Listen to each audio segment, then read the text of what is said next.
Welcome to another edition of the DawgHouse. I am your host, the one and only Sad Dog. As you can tell, I'm still out on the road in Albuquerque, New Mexico tonight. This is my last week of videotaping the DawgHouse out on the road. I will be back in the DawgHouse, the real DawgHouse, next week. It's been a fun trip so far. Got to see some quality baseball games. Tonight, saw a good one with Albuquerque winning 7-6, even though Lewis Brinson for the New Orleans Baby Cakes hit two moonshots tonight, which was something to behold. Just if you ever figure it out, he'd be something else for the Marlins. But he's sitting in New Orleans right now. Well, actually, he's sitting in a hotel room in Albuquerque with the Baby Cakes. Anyways, speaking of minor league ball, we will start with our trivia question or trivia answer from last week. Congratulations, Rymart. You were the winner of the trivia question last week of the Huntsville Stars. That was the answer to the question of what team was originally there. It was the Huntsville Stars. Now, this week, since we are in Albuquerque and I have the Isotopes gear on, I'm going to put out a multiple choice question for you, wonderful Igmos. Since only Rymart and Baddell are the only ones that try to answer the questions. The question is, and this is multiple choice, the Albuquerque Isotopes have been in Albuquerque now for 16 years. Which of the teams has Albuquerque not been affiliated with? Now, when it comes to AAA ball, I just want you to think about this. When it comes to AAA ball, the teams like to stay close by each other. The AAA and the Major League teams like to stay close by each other. So think that carefully. Or cheat on Wikipedia. I really don't care. Anyway, here's your question. What team has not been affiliated with the Albuquerque Isotopes since Albuquerque has been in AAA ball since 2003?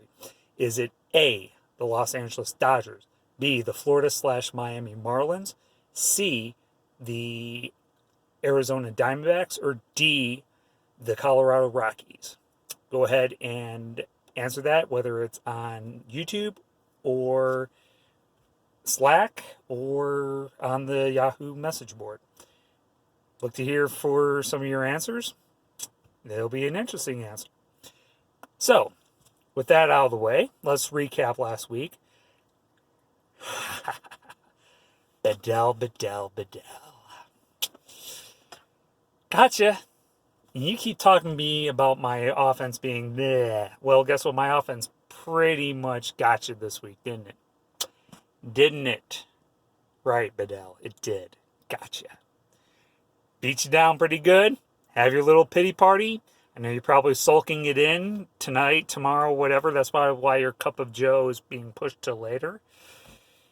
Not really because you're analyzing all the stats, but, teach his own.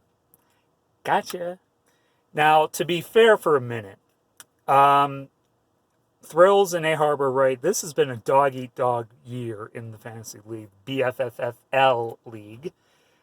It's been a dogfight every week for me, including against Canadian Dingle. Each week has not been a fun run, but more often than not, I've come out on top. That's good. Others, not as much. But it's been a fun run. Now, I'm going to go ahead and do our list of Sav Dog this week. It's going to be a little different. I haven't done too much wrestling lately. Will and Ant, this is kind of for you a little bit, but there's kind of a meaning behind it here. And it's the top 5 face turns of all time in wrestling. And for those who don't know what that means that means a bad guy goes good and becomes a good guy throughout. Now, it is kind of hard to pull off being a face after you've been a long time heel. See Kevin Owens. But when it works great. When it doesn't work, yeah. But these are the 5 most memorable face turns I remember in WWE history. Wrestling history. Well, it's all WWE at this point, so. Anyway, so we're going to go, and this is how I looked at it. I'm talking about the impact it did and like the fan reaction when it happened. That's how I rated these. So, surprisingly, Steve Austin, when he turned face against Bret Hart, it really wasn't a, hey, that double turn that night. It took a while before Austin became that face. And really, he was a tweener at that point. So Austin's not on it. Even my own Randy Savage, the original Sav Dog as I call him, is not on here when he turned face both times, back when he shook Hogan's hand, back on Saturday Night's Main Event, or when when he reconciled with Miss Elizabeth, the greatest WWE diva of all time. So those two are out. So let's go for it. And for this first one, for number 5, Ant, disclaimer, shut up. Because when it happened, I remember watching it. It was insane when it happened. And that was Virgil turning face off of his boss, Ted DiBiase. We know Ted DiBiase. He was one of the greatest heels in wrestling history back in the 80s and early 90s. Paid everybody off, made them do stupid things. It was classic. Buying off the mighty Hercules, making Linda McMahon bark like a dog, having Rob Van Dam shine his shoes, things of that sort. Great guy. He even bought the WWE Championship. That was just classic. But he was a bad guy. And he always had his little crony henchman, Virgil, to do his dirty work for him. Well, after a while, Virgil just had enough of it, and DiBiase kept on beating him up for it. So at the Royal Rumble, Virgil turned face after a match that he pretty much helped win, and Virgil was ordered by DiBiase to pick up the $1 million belt and put it around his waist. So what happens? Virgil decks DiBiase in the face, crowd goes nuts. That's number 5. Number 4, The Undertaker. And we've seen a lot of Undertaker babyface turns, but this one is the first one, and that's when he still had that presence about him, like you were just in awe of him. Bad guy, beat up Hogan, threw Ultimate Warrior in a casket, did all that stuff, and he always was buddy-buddy with Jake the Snake, and they would go after Randy Macho Man Savage all the time at that point, and including throwing a snake in a wedding present and knocking Savage out. So at number 4, Undertaker gets the face turn because he just had enough of Jake Snake trying to hurt Elizabeth, and he tried to smash the chair over Elizabeth, and Undertaker grabbed it and kept it from hitting Elizabeth when Savage in turn smashed the chair on Jake, and then Jake was mad at Undertaker, saying, "Whose side you're on?" And he said, "Not yours." And then, of course, that got the whole crowd erupting for that face turn. So he's number 4. Number 3, again, Ant, probably need to shut up on this one, but at the time it was pretty surprising, and that was the Big Boss Man going babyface. Boss Man in the late 80s was Hogan's public enemy number 1. And Boss Man did everything a heel should be. Beat people up, tie them to the ropes with a handcuff, and start wailing on them with a nightstick. He actually handcuffed Elizabeth to the ropes and he didn't beat up her with the nightstick, but he did that with Savage, and he did that with others. Also would drop a ball and chain on innocent wrestlers as well. Boss Man was a bad guy and Hogan's number 1 enemy for most of 1989 alongside Macho Man.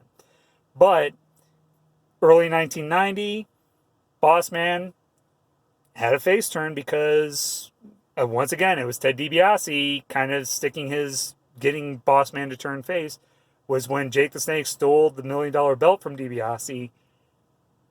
So DiBiase paid off Boss Man's manager Slick to tell Boss Man to go get the belt. Boss Man beats up Jake, handcuffs him to the ropes, beats him up more, grabs the belt where the snake was in, and then Boss Man found out it was a payoff. Boss Man did not like that. Tells DiBiase, earn it the hard way. Goes back to the ring, uncuffs Jake, gives Jake the belt and the snake back. Becomes a babyface and becomes Hulk Hogan's number 1 ally for most of 1990 and 1991, which was kind of surprising, and they never talked about that rivalry ever again. To me, it was a little peculiar, but it was a great babyface, and Boss Man for a short time was my favorite wrestler at that point. All right, number 2, Shield. The Shield turn. When Kane came down and ordered Shield to beat up Jerry Lawler, Seth Rollins says Shield will always do what's best for business. Instead, they take its 2 steps backwards from Lawler's, turns slowly, goes after Corporate Kane, and beats him up senselessly. And that, I mean, Shield was great before then when they were heels. Fans loved the Shield, but this one, that was pretty tight. So Shield at number 2 got the fans riled up and became somewhat the guys that led the WWE for the next 5 years. Yes, that includes Dean Ambrose there. And all right, and then the number 1 is Batista. Now, Batista was kind of becoming that face anyway back in 2005 when he was supposed to face off against Triple H. But people were just waiting for that one moment to see Batista turn. And at Raw, when he was supposed to sign the contract of which one he was going to wrestle, whether it was JBL or Triple H, both heels, bad heels. And he grabbed the contract for the one for JBL, smiling at Triple H, saying, I got you, I'm going to wrestle JBL. Place went nuts. Batista destroyed Flair and Triple H really that night, and he became a big star pretty much through for the next couple of years before he went to the movies and did pretty well for himself. So, but those are your top 5 babyface turns in wrestling history. Why am I bringing this up? Because I think somebody in our league has gone full babyface now in our league. And it's my opponent this week, and that is you, A-Harb. A-Harb, early on, a lot of talking happened between you and I. We had a bit of a grudge. Cooler heads have prevailed. You've kind of gone, I think you've gone chill, which actually I think has gone great for you because since that point, you've been rolling. I don't want to say I don't want to face you, but you're going to be a tough dude to take down this week. It is going to drive me nuts because I've been looking at your stats. I'm like, oh, great. I'm going to have like a week like no other. And I'm coming up on a rough 2-week stretch with you and the stash coming up. So it's going to be hard. I ain't going to lie. This is going to make me have a bit of a really think of every move I make and every decision I take. So it's going to make me work up a bit of a hunger strike a little bit. So, sorry, I had to eat this. I'm really starving. I need some beef jerky. Anyway, A-Harb, it's going to be a war with you and me this week. Blow torches, chainsaws, everything going to be put in. A lot of strategy will be involved as well. Look forward to the good old fight. It's going to be a great one. Best of luck to you. And hopefully, and I won't say hopefully, but I feel like I have that thing of the year of the Sav rolling now. 3 straight weeks of being undefeated. It's going to be a war, but I feel like I know I'm going to come out on top because this is the year of the Sav. Best of luck to you, but I think I'm going to come out on top because it is the year of the Sav. And you can start becoming the good Harbor. We already know Baddell's not, but you're starting to become the good Harb. Anyway, that's it for this week. Next week, I'll be back home with another trivia question and maybe some other things happening. So, and better brightness. Well, even though my face doesn't exactly... Actually, my face is nice. Anyway, have a great week, all of you. See you next week. Savdog out.